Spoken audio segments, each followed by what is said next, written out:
Today on the Recipe Rebel, we are making everyone's favorite meal. This crock-pot mac and cheese is so creamy and cheesy and easy, you're not gonna believe it. Here's how we do it. Lightly grease a small slow cooker. Next, we'll add the low sodium chicken broth and evaporated milk.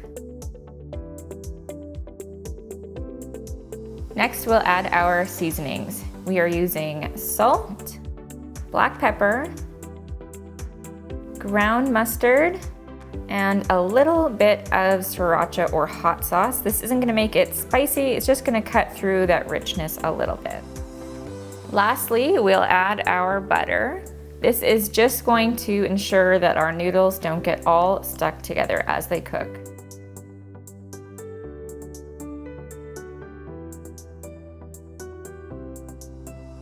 So our pasta is cooked perfectly al dente. You don't want to let it go too long so that it turns into mush.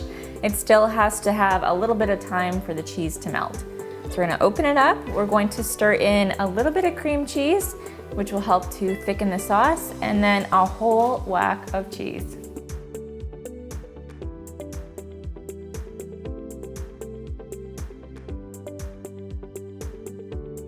So with mac and cheese, the taste test is crucial. Grab a spoon and dig in. That way you know if you need a little more salt, pepper, spice, or even a little more cheese, because is there such a thing as too much cheese? I don't know.